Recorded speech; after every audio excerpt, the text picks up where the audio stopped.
Hey guys, welcome back to Beyond Defeat. In this video, this is our top 5 picks of running shoes in 2020.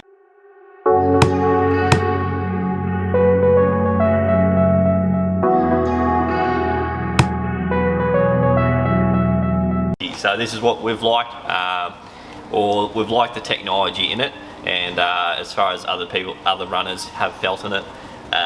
These are our top 5. These are neutral shoes, or most of them are. You won't see any carbon plated shoes or nylon plated shoes in this. We'll save that for another video. Starting at number 5, this was number 1 going into 2020. Now it's resorted to number 5. Still a brilliant shoe by New Balance. It's New Balance 1080 version 10. The only detriment to this shoe I found was just how long the Fresh Foam X lasted. Only lasted about that kind of 400 k's, so it kind of ended up feeling a bit dead. But as far as the shoe felt, brilliant upper. It's probably one of the best uppers in 2020. Felt like a sock, still a nice mid-foot lockdown, and the Ultra Heel that New Balance have got on the 1080 does lock you in very well, but it's not irritating at all. So it's got that flare away from the Achilles, so if you do have Achilles tendinopathy or any irritation there, it won't irritate you. But yeah, very cushioned, runs with 8mm drop. It's a 30 to 22mm stack height. It's a lot of cushioning underneath the foot with that Fresh Foam X, and the outsole does hold up quite well as well. So nice and sticky in the wet, quite a lot of traction. You're going to get about 800 k's out of the outsole, and the midsole is a very pleasurable ride. Takes about 50 k's to soften up and get to where it should be. Nice cushion shoe, very lightweight package. It's kind of got a rocker, but it's basically just a bit more of a bevel on the heel more than anything. Didn't really experience a rocker. Ton of forefoot cushioning, so if you do forefoot strike or midfoot strike, you get a ton of cushioning underneath the foot, and it's still a brilliant lightweight package as far as a max cushion shoe goes. On sale at the moment as well. Yeah, for Christmas. Pick it up. It's about 180 bucks Australia, down from 250. Should be on sale a few other places in the world since the new one comes out in December, and it's basically the same shoe, so they haven't changed too much, the version 11. Moving on to number 4, we got the SAUCONY Triumph 18. This shoe is probably the softest shoe in 2020, in my opinion, in terms of your cushioning and your midsole anyway. With that Power Run Plus cushioning system running all the way through, so you got that one-piece midsole, makes for a very cushioned ride, and a very spongy ride overall. So if you heel strike in this guy, you're going to sink into it. Same if you forefoot strike. Overall, the shoe is just very soft, and a very durable outsole to couple with that as well. So got a ton of rubber up underneath the foot, not the crystallized rubber anymore, because that was a little bit slippery in the wet, especially if you hit a bit of pebble dash. You got that XT900 running all the way through the rubber, so just that carbonized rubber that is really durable underneath the foot, and you're going to get a ton of K's out of this guy. One downfall with it is probably just your temperature with the shoe. Now they definitely have improved it from last season's iteration. That's where it's kind of moved up past the 1080 from last year's one, but overall it's just that very luxurious upper. Still nice and breathable at the forefoot, not as breathable as other models. If you live in a hot humid climate, maybe look towards the other ones, but if you want that plush luxurious feel under the foot, the Triumph's definitely one to pick up. Really soft padded tongue, soft padded laces, and same with the heel counter. Now overall, the ride in the shoe, like when you heel strike in it, it rocks you forward nicely to your forefoot. Doesn't have a rocker in it, but just with no kind of medial posting or different densities of foam at all. It's just that smooth ride, flexes with the foot really nicely overall, and just locks you in well. If you just want to build up those K's without injuring yourself essentially. Neutral shoe, doesn't have that medial posting, fits the foot really well. I would say this guy fits at least half a size big. Make sure you try it on in store. To buy online, if you are going to buy it, take half a size down from what you normally do. It's not a wide fitting shoe, but does accommodate quite a bit of width in that toe box area, so you can definitely wiggle your toes if you don't want something that feels too tapered on the foot. So yeah, Triumph, really soft. Pick it up, it's going to be nice and durable. Coming in number 3, so Asics KAYANO LITE. So this is a stability shoe. It's the only stability shoe in our top 5. It's not too aggressive as stability shoe, so if you are a neutral runner and just want a bit more guidance in your shoe, this will still work brilliantly. Runs with a full midsole of Flight Foam. It's one of their better cushioning systems by Asics. It's nice and plush, you sink into it, but you still get a bit back from the cushioning system. And with the stability system that the KAYANO LITE does have, it's got a concave on the lateral side, so it tends to push it out. So if you are a supinator I probably wouldn't pick this up. And with your stability system on your medial side, it is convex, so it does have a bit more of a splayed on that medial side, so it just guides you through your gait cycle very nicely. It's a nice, like, it feels like it's got a, I think it runs with like a 23 to a 13 stack height, but it definitely feels like you have more underneath the foot than that. With the flight foam that they do use, yeah, it's nice and bouncy.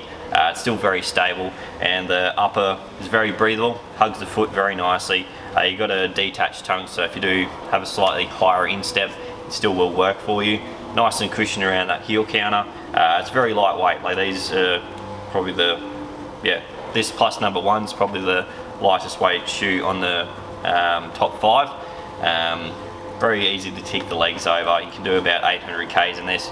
You'll probably just see a bit of wear on that forefoot. If you are a forefoot striker or a midfoot, you will just chunk out that green coloured rubber there. Good black balance shoe. I have loved picking this up, and it's just, yeah, very easy to tick the legs over. You can easily work your way up to a marathon in this, and easily pick up the Meta Racer by Asics if you want to stick to that brand for a carbon plated shoe. Comes in about 255 grams, so super light for what the shoe is. And yeah, Asics in the top 5, who would have thought? It just leaps and bounds ahead of the Kayano 27 before, so before you guys start smacking us in the comments. Moving on to number 2, Asics NOVABLAST. Another Asics. Yeah, look at that. Who would have thought? Second and third. Good job, Asics. You got that. Got that you got that flight foam blast cushioning system running all the way through the shoe. So again, one-piece midsoles. They go a long way to working.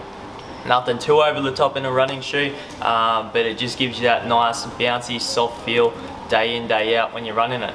This guy here is up to about 150 Ks in it, and it is very responsive still. It feels almost as if I just pulled it out of the box essentially. Still very bouncy. When you throw it at the ground, it pretty much bounces straight back up to you. Give him a demo. Give him a demo. Enough about Super it. good. Well, I don't know if that was in camera, but it was a classic catch if it was there. KFC classic catches. In the air, oh, good catch, that's it, beautifully taken. Smith has got a long way. That's it. But Josh in number 2.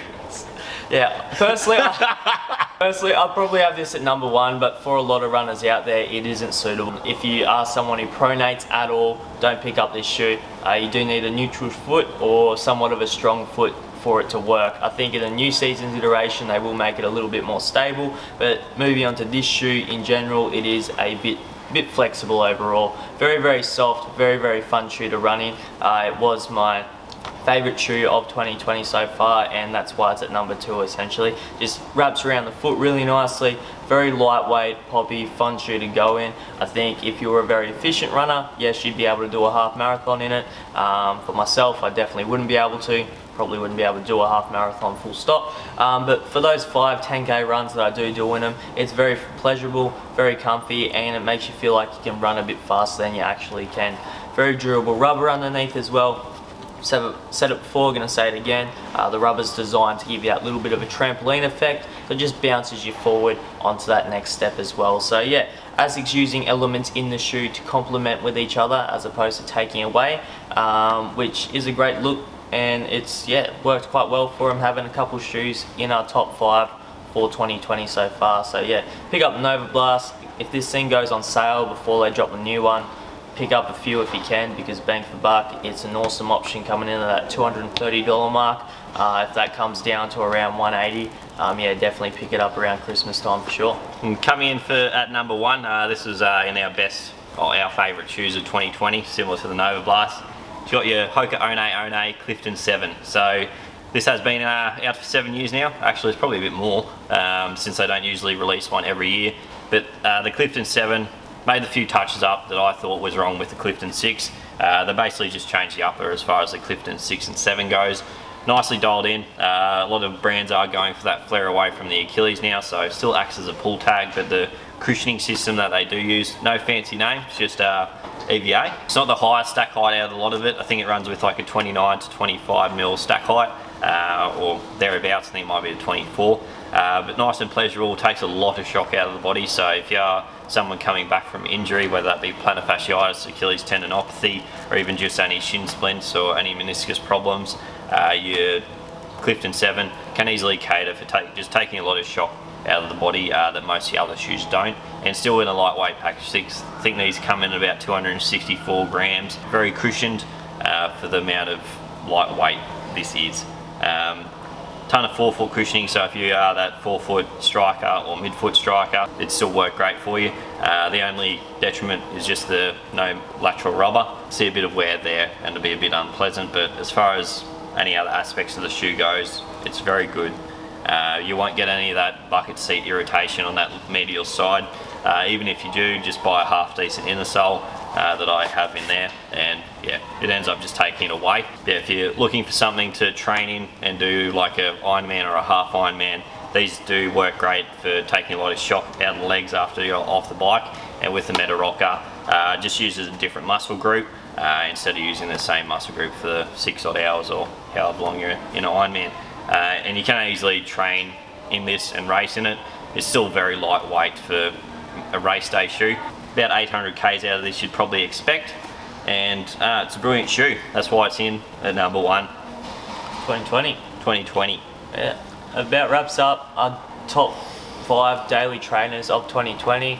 Now smash us in the comments if you think the Endorphin should be in there, or your Alpha Fly or whatnot. But as we said at the start of the video, we will have another video dropping quite soon, so make sure you hit the like, hit the subscribe, and we'll catch you in another video. See ya.